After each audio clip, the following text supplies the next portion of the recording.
boys and girls, welcome to my channel. I'm for Classic and welcome to BenchART. So for today what we do have in here is Tony Hawk's Pro Skater 1+2, a game developed by Binox and Vicarious Visions. Binox it is a very well known developer team inside the Activision studios, and Vicarious Visions already ported some games to the PC and remastered some of the games, alright? For example, Crash Bandicoot Trilogy, it is definitely one of them. So let's see what settings I'm going to run with the Intel HD 620, and my personal suggestion it is to play the game at 720p. Just use the minimum settings, but use TAA because we are going to mess around with the dynamic resolution.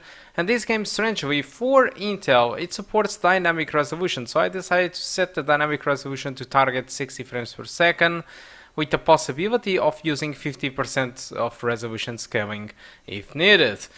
But yeah, that's exactly what I decided to go. 720p, low settings, TAA, and dynamic resolution scaling to 60 frames per second, while could go lower than 50% of resolution scaling to achieve those 60 frames per second.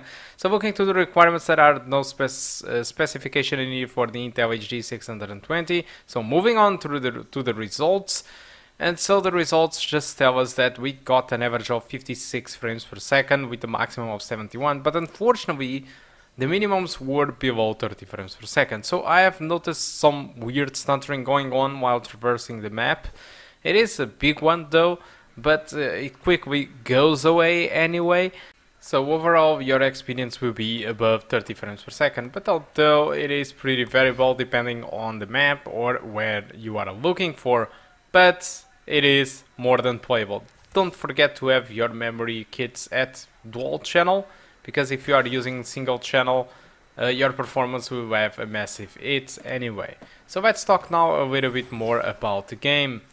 This game has been really well received on Metacritic, so the score it is 88 from 0 to 100. I think it is insane, but it really shows us that this game it is very well done. The user score it is even better with 9.3 of score, so I really enjoyed it. When I started to play Tony Hawk's Pro Skater, I started with the third installment, so I never played the first two titles, but I knew that the first two titles had a limitation of time on the maps, and this is the same way that it works. So when you start this level, for example the warehouse, which I'm actually playing in here, the warehouse have a lot of objectives which you need to do, and you have 2 minutes, so you don't really need to complete all of the objectives, alright, but you need to complete at least one so that it gets completed forever. For example, one of the objectives it is for you to collect the words skate, from skate I mean, and if you collect that objective it never shows you off to you again in the map, so you no longer see the letters on the map because you already completed the objective.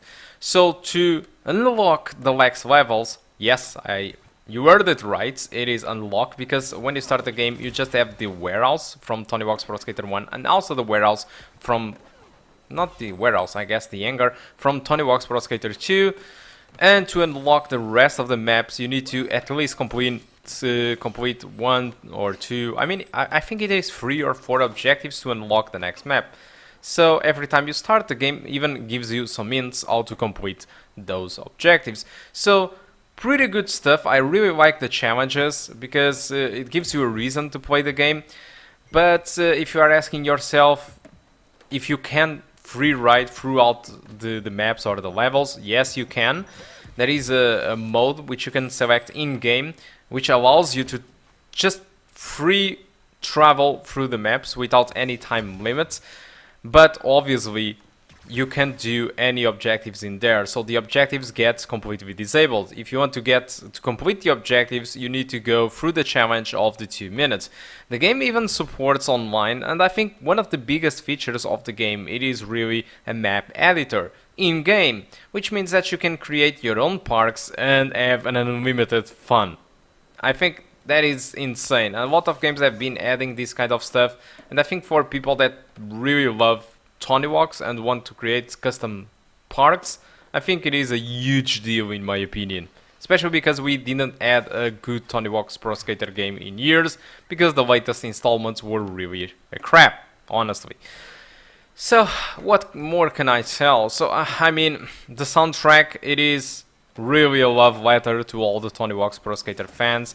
It includes titles from the genre of the old times, alright, so it is really good, but also includes some new tracks, which actually gets in here in this theme really well. So I really enjoy the soundtrack, and I should advise you to go to Google and check it out, the soundtrack of this game. I really think it is a huge love letter to the old Tony Hawk's Pro Skater, because you clearly see that these guys know what the hell they are doing with this title. So this is a remake, alright, not a remaster, despite the maps are the same and were recreated using more or less the same layers. It is still none of the less, alright, a remake, because it was rebuilt from the ground up, and there are a couple of changes which makes this game different from the first installment, and includes the 2 games. So I think it is awesome. Unfortunately for many people, this game you won't be able to buy this game through Steam at first, because this is a Epic Store exclusive, and unfortunately it isn't really that cheap either. So this game costs you $44.99. There is also a deluxe edition which costs you $54.99, which includes the Reaper Skater, unique retro outfits, yes, because we have customizations in here, but it's just skins, you know, you don't really unlock any new map or anything like it, you just get outfits and different skates, so I don't think it is a huge deal. The game costs $44.99, it is close to a full price game, but still, this is 2 games inside of one, and includes online, and includes create your own park, includes an awesome soundtrack. I think it is very good. It is expensive, yes, but it is incredibly well optimized, which is very good. The title works pretty well with no issues whatsoever. I really think it is amazing. Vicarious Visions and Binox really have done a great job with this title. So finally, a good Tony Hawk's Pro Skater game. Alright guys, so I think that's all that I want to talk about Tony Hawk's Pro Skater 1+2. I'm still a noob on this, but in case you want to check the rest of the gameplay, feel free to do it, because I'm going to shut up. Thank you a lot for watching, and I do hope to see you soon. Goodbye.